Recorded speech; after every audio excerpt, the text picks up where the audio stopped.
राजकीय घडामोडी, सामाजिक विश्लेषण, कृषी विभाग, कला व मनोरंजन विश्व आणि क्रीडा क्षेत्रातील बातम्यांचे ताजे व अचूक अपडेट लोकशाही 18 न्यूजवर।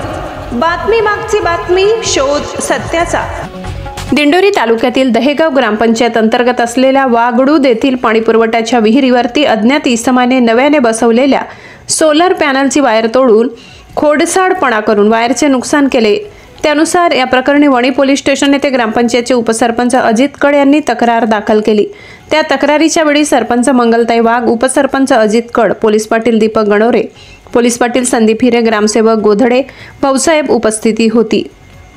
तरी वणी पोलिसांनी असा खोडसाळ कृत्य करणाऱ्याला पाठपुरावा करून ताब्यात घ्यावा अशी मागणी करण्यात आली आहे व नवीन असे गावाचा पाणीपुरवठा विहिरीवर कृत्य करणाऱ्याला कठोरात कठोर कारवाई करावी अशी मागणी ही ग्रामपंचायत सरपंच, उपसरपंच, सदस्य, गाव कामगार, पोलीस पाटील, ग्रामस्थ यांनी केली। उपसंपादक शामराव सोनावणे, दिंडोरी तालुक्यातील दहेगाव ग्रामपंचायत अंतर्गत असलेल्या वागडूद ग्रामपंचायतीच्या पाणीपुरवठा विहिरीवरती कोणीतरी अज्ञात इसमाने वॉटर सप्लायच्या जे कनेक्शन होतं लाईटीचं ते कट करून नुकसान करण्याचा प्रयत्न केल्या प्रकरणी वणी पोलीस स्टेशन येथे आज 24/9/2025 रोजी 4 वाजेच्या सुमारास गुन्हा दाखल झाला आहे। आपल्यावर बोलण्यासाठी आता सरपंच आहेत अजित कड। अजित भाऊ, काय सांगाल?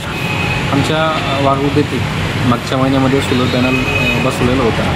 त्या सोलर पॅनलची परवाच्या दिवशी संध्याकाळी 22 तारखेला संध्याकाळी कोणीतरी अज्ञात इसमाने खोडसाळपणा करून वायरी तोडून टाकल्यात। त्या अनुषंगाने आम्ही आज वणी पोलीस स्टेशन येथे सरपंच आणि सर्व टीमने, पोलीस पाटील सगळ्यांनी आम्ही त्या ठिकाणी गुन्हा दाखल केलेला आहे अज्ञात इसमाविरोधात। त्या इसमाला जो कोणी असेल त्याची सखोल चौकशी करून आणि त्यांना कडक शासन करावं अशी मागणी आम्ही स्थानिक API जाधव मॅडम यांना केली आहे।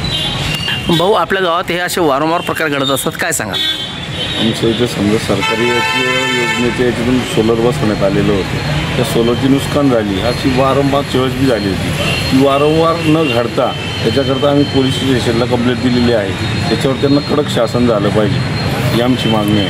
आपण पाहू शकतो की ग्रामस्थांची सुद्धा मागणी आहे की असे जे कोणी खोड्या करणारे असतील त्यांच्यावरती कडक शासन व्हावे एवढीच मागणी त्यांनी आज वणी पोलिसांकडे केली आहे। दिंडोरी, नाशिक।